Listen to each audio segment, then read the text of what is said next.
तो दोस्तों आज तारीख हो गई है 9 अक्टूबर 2023 की, साथ ही में दिन है सोमवार का। तो आइए बिना देर किए फटाफट से जानते हैं आज की ताजा खबरें और मुख्य समाचार। दोस्तों आज के मुख्य समाचार की सबसे बड़ी खबर इजराइल और हमास के बीच चल रहे जंग को लेकर है। ताजा जानकारी के मुताबिक इस जंग का असर आने वाले दिनों में दुनिया के कई और देशों पे पड़ सकता है। इस तरह की संभावना जताई जा रही है कि अगर हमास का साथ ईरान और अरब देश देने लगते हैं तो सबसे पहला असर पेट्रोल डीजल के दामों पे पड़ेगा। दोस्तों आप नहीं जानते हैं तो आपको बता दें, लगभग ऐसी ही जंग सन 1973 में हो चुकी है। उस समय तेल के दाम 5 गुना बढ़ गए थे। वैसे आप में से जो लोग नहीं जानते हैं उन्हें हम बता दें कि हमास यानी कि जिससे इजराइल की जंग चल रही है वो कोई देश नहीं है, बल्कि फिलिस्तीन का एक सुन्नी मुस्लिम संगठन है। इसे जिहादी संगठन या आतंकी संगठन भी कहा जाता है। आपको बता दें ऐसे मामलों में यानी कि ऐसी जंग में आमतौर पर जो मुस्लिम देश है या जो अरब देश है वो अक्सर मुसलमानों का साथ देते हैं, लेकिन जो इजराइल है जिसे इसराइल भी कहते हैं तो उसके साथ हमेशा अमेरिका या कह लें ईसाई कंट्री खड़ी रहती है। जैसा कि शायद आप जानते होंगे तेल का जो उत्पादन है उसका ज्यादा हिस्सा ईरान और अरब देशों के पास है। तो इसी की वजह से अगर इन सभी देशों में आपस में तनाव होता है या जंग होती है तो पेट्रोल डीजल के दाम पर बहुत ज्यादा असर पड़ता है, जैसा कि 1973 में हुआ था। तो दोस्तों आज के इस मुख्य समाचार में इसराइल और हमास के बीच जो जंग चल रही है इसके बारे में आपको विस्तार से बताएंगे। क्या असर पड़ सकता है इसके बारे में भी बताएंगे। बाकी रोजाना की तरह जो अन्य खबरें हैं, जो महत्वपूर्ण खबरें हैं वो तो होंगी ही अपने देश को लेकर या दुनिया भर से। तो देखिए आज के मुख्य समाचार की पहली बड़ी खबर, हमास संगठन के हमले में 700 लोगों की जान गई, 10 नेपाली छात्र भी मारे गए हैं, वहीं कई अमेरिकी नागरिक भी लापता हैं। इसी बीच ये बड़ी खबर आ रही है कि भारतीय छात्रों को भारत सरकार द्वारा वापस लाया जाएगा, उनका रेस्क्यू किया जाएगा। जी हाँ, हमास संगठन और इजराइल के बीच जंग में अब तक 700 इजरायलियों की जान जा चुकी है। वहीं हमास द्वारा हमले की पहल करने के बाद इजराइल की तरफ से भी गाजा नाम का जो एक एरिया है वहाँ पे हवाई हमले किए जा रहे हैं। इजराइल के हमले में अब तक 413 से ज्यादा फिलिस्तीनियों की जान जा चुकी है। इनमें गर्भवती महिला और 20 बच्चे भी शामिल हैं। ताजा जानकारी के मुताबिक इसी बीच अमेरिका के विदेश मंत्री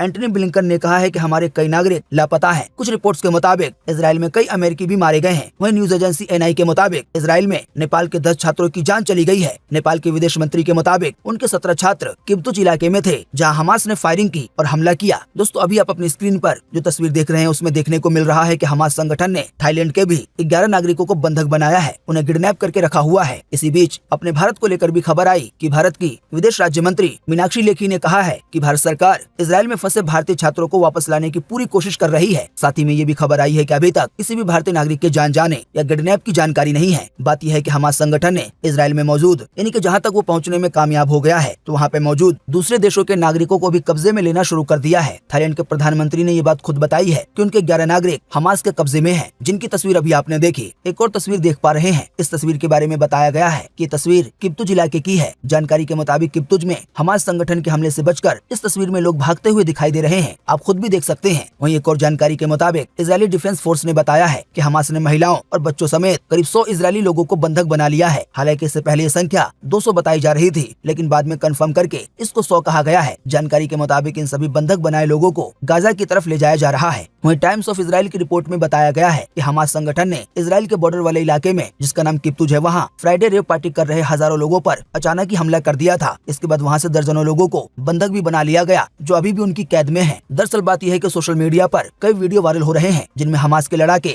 हमास के जिहादी इजरायली नागरिकों को जबरदस्ती गाड़ियों में बैठाकर ले जाते हुए दिखाई दे रहे हैं। तो दोस्तों जैसा कि आपने जाना, हमले की शुरुआत हमास संगठन की ओर से की गई। हमने आपको अपने बीते रोज के मुख्य समाचार में बताया था कि हमास द्वारा हमले की पहल करने की वजह से इजराइल ने बाद में पूरी तरह से जंग का ऐलान कर दिया है। तो बीते शनिवार को जंग का ऐलान करने के बाद अभी हाल ही में कल रविवार को जो दिन बीता है उसमें इजराइल ने एक बयान जारी किया। इजराइल ने बताया है कि बीते रविवार को जंग में उनके 30 सैनिकों की जान चली गई है, जबकि उन्होंने हमास संगठन के 400 लड़ाके मार गिराए हैं। वहीं हमास संगठन के कई लड़ाकों को पकड़ा भी गया है। इसी बीच ये भी खबर आ रही है कि इस जंग में हिजबुल्लाह की भी एंट्री हो गई है। लेबनान बॉर्डर से हिजबुल्लाह ने इजराइल में गोलीबारी की है और बम दागे हैं। आइए अब आगे जानते हैं तस्वीरों के जरिए हमास सुन्नी मुस्लिम संगठन ने कैसे कैसे कामों को अंजाम दिया है। तो देखिए ये पहली तस्वीर। इस तस्वीर के बारे में बताया गया है कि हमास के लड़ाकों ने एक इजरायली महिला की पहले जान ली, उसकी हत्या की, उसके बाद उसके शव को नंगा कर दिया और गाड़ी में रखा और फिर उसको नंगेपन की हालत में सड़कों पे घुमाया। जानकारी के मुताबिक महिला पूरी तरह से निर्वस्त्र थी, इसी की वजह से उस हिस्से को ब्लर किया गया है। वहीं इस दूसरी तस्वीर के बारे में बताया गया है कि हमास संगठन ने इजराइल के एक सैनिक को बंधक बना लिया। इसके बाद वो उसे खींचते हुए गाजा पट्टी की तरफ ले जा रहे हैं, बिल्कुल सामान की तरह। वहीं एक और तस्वीर देखिए, इसमें हमास के लड़ाकों ने कई इजरायली महिलाओं को बंधक बनाया। सोशल मीडिया पे वायरल हो रहे वीडियो में वो उन्हें गाजा की तरफ ले जाते हुए दिखाई दे रहे हैं। एक और तस्वीर है पैराग्लाइडर की। इसके बारे में बताया गया है कि हमास के लड़ाकों ने पैराग्लाइडर पर सवार होकर कई शहरों में गोलियां बरसाई। हमास ने इस वीडियो को खुद जारी किया है। वहीं जानकारी के मुताबिक इजराइल द्वारा जवाबी हमले के बाद फिलिस्तीन की गाजा पट्टी में कई इमारतें तबाह हो गई हैं। जैसा कि आप देख सकते हैं अपनी स्क्रीन पर कैसे बड़ी बड़ी बिल्डिंगें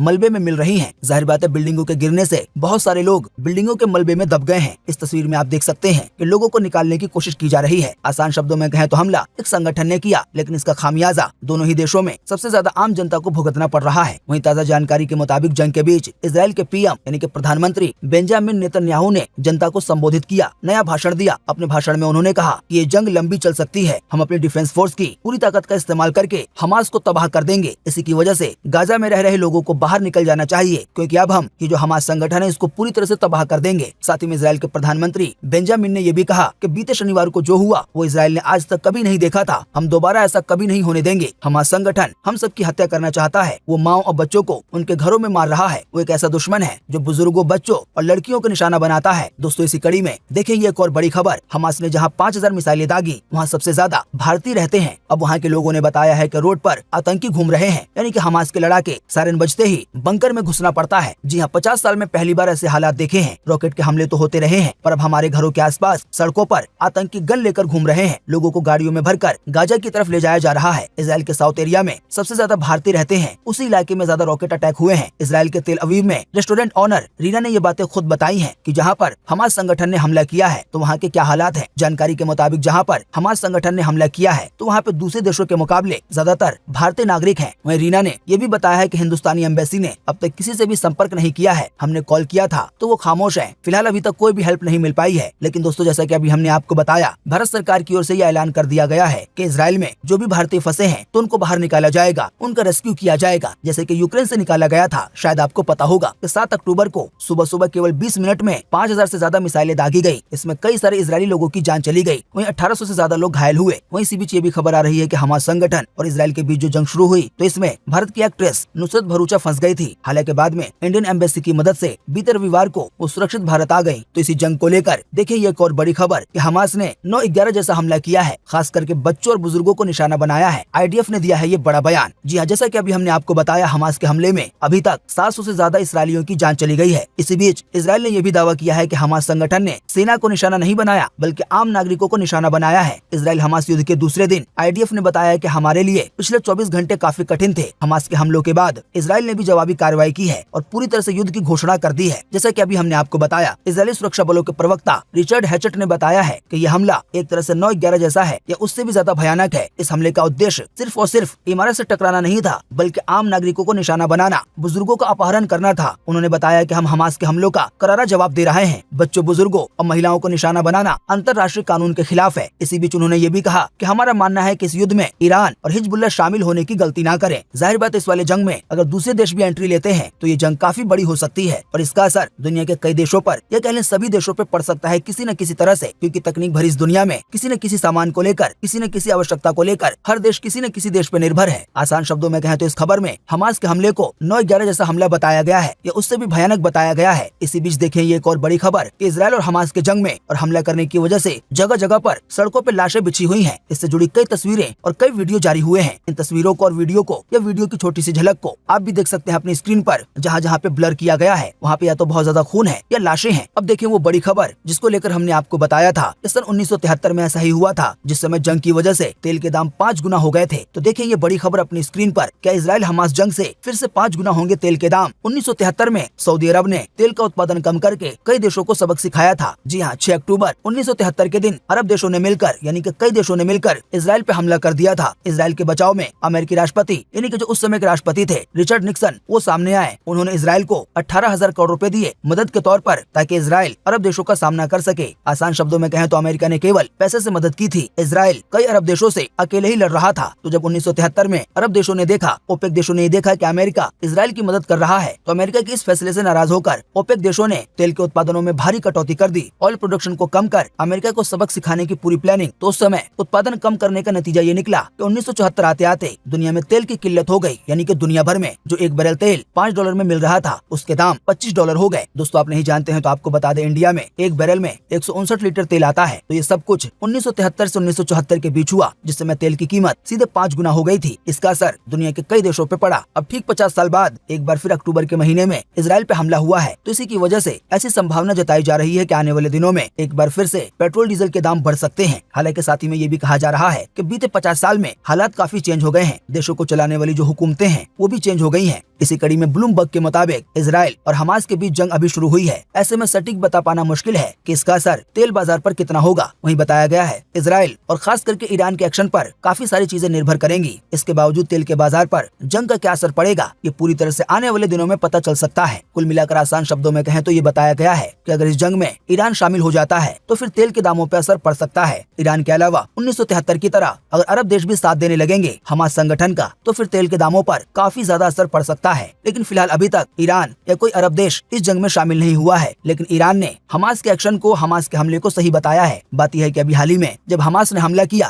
तो उसने हमले की वजह भी बताई। हमास संगठन ने बताया कि अभी हाल ही में कुछ समय पहले इजराइल की ओर से जो मस्जिद अक्सा है उसकी बेहुरमती की गई थी, यानी कि गुस्ताखी की गई थी, ब्लास्फेमी की गई थी। तो ये उसी का बदला है या उसी ब्लास्फेमी का बदला लेने के लिए ऐसा किया गया है। हालांकि दोस्तों जैसा कि आपने जाना इस बदला लेने में या हमला करने में दोनों ही देश में आम जनता की जान जा रही है, आम जनता घायल हो रहे हैं। और अगर आने वाले दिनों में इस जंग की वजह से तेल के दामों पर असर पड़ता है तो इस तरह के बदला लेने में या हमला करने में दुनिया के कई देशों के लोगों पर असर पड़ेगा। वहीं हमास संगठन ने हमला करने के बाद ये भी बताया हमारा यह हमला उन अरब देशों को भी चेतावनी है जो इजराइल से अपनी नजदीकियां बढ़ा रहे हैं, उनके साथ रिश्तों को अच्छा कर रहे हैं। दोस्तों कुल मिलाकर आसान शब्दों में कहें तो इस पूरी जंग का एक नतीजा ये भी है कि जो धर्म है ईसाई या यहूदी या इस्लाम, तो इन तीनों ही धर्म का इस जंग में काफी अहम रोल है। बात यह है कि मुस्लिमों की, खास करके कट्टर मुस्लिम संगठनों की यहूदियों से या फिर ईसाइयों से सही नहीं बनती है। इसी की वजह से हमास चाहता है कि जो भी अरब देश इजराइल यानी कि यहूदियों से, अमेरिका यानी ईसाइयों से अपने रिश्तों को बेहतर कर रहा है तो वो ऐसा ना करे। तो इस पूरी जंग में धार्मिक मामला एक बहुत बड़ा फैक्टर है। आइए दोस्तों अब ये जानने की कोशिश करते हैं कि अगर सचमुच में पेट्रोल का दाम जंग की वजह से आने वाले दिनों में 3 गुना हो जाता है या 5 गुना हो जाता है तो अभी जो दाम है पेट्रोल के तो वो दाम बढ़कर कितना हो जाएगा। तो अगर आने वाले दिनों में पेट्रोल का दाम 3 गुना हो जाता है तो अभी के हिसाब से देश की राजधानी दिल्ली में 1 लीटर पेट्रोल के लिए 291 रुपए देने पड़ेंगे। ऐसे ही बाकी जगहों का आप देख सकते हैं। इसी 3 गुना को 5 गुना कर देंगे तो लगभग ये 500 रुपए के करीब पहुंच जाएगा। हालांकि जैसा कि अभी हमने आपको बताया सन 1973 में हालात अलग थे। देश की जो हुकूमतें थी, वहाँ के जो प्रधानमंत्री थे या राजा थे या खलीफा थे वो अलग थे। अभी इस समय हालात अलग हैं। तो अब आने वाले दिनों में पेट्रोल डीजल का दाम बढ़ेगा या नहीं, ये सभी चीजें पूरी तरह से आने वाले दिनों में ही पता चल पाएंगी। अभी तो केवल संभावनाएं जताई जा रही हैं और संभावनाएं दोनों हैं इजराइल को लेकर। देखिए ये एक और बड़ी खबर, इजराइल का आयरन डोम 5 महीने में दूसरी बार हुआ है फेल। ऐसा दावा किया गया था कि हमला रोकने में ये 94% कारगर है, लेकिन बीते 5 महीने में ये दूसरी बार फेल हुआ है। दोस्तों आप नहीं जानते हैं तो आपको बता दें, हवाई हमलों से बचने के लिए इजराइल देश ने सन 2011 में आयरन डोम तैयार किया था। तब इसे दुनिया का सबसे भरोसेमंद एयर डिफेंस सिस्टम बताया गया था। असल में डिफेंस सिस्टम एक डोम की तरह है, यानी कि गुंबद की तरह है जो कि रिहायशी इलाकों को हवाई हमलों से बचाता है। अपनी स्क्रीन पर आप इस तस्वीर के जरिए देख सकते हैं कि ये पूरा डोम किस तरह से काम करता है। सबसे पहले आपको बता दें, ये डोम कोई ऐसा डोम या गुंबद नहीं है जो कि शहर को ढक के रखता है। असल में इस तकनीक का नाम डोम है, जो कि एक डोम के रूप में, एक गुंबद के रूप में पूरे शहर को बचाती है। इस डोम तकनीक का काम यह है कि जैसे ही हवाई हमला किसी मिसाइल के जरिए किया जाता है या किसी भी जरिए, तो ये डोम नाम की तकनीक उस वाले मिसाइल को या हमले को डिटेक्ट कर लेती है और फिर उस मिसाइल को जमीन पे गिरने से पहले ही इजराइल का जो डिफेंस सिस्टम है वो उसे आसमान में ही तबाह कर देता है। अब बाकी दोस्तों इस जंग को लेकर आपका क्या कहना है? आप चाहें तो अपनी बात इसी वीडियो के नीचे कमेंट बॉक्स में लिख सकते हैं। इस पूरे जंग में आपको किसकी गलती लगती है? अपनी राय में आप ये भी बता सकते हैं। आपके दिए गए जवाबों से, रायों से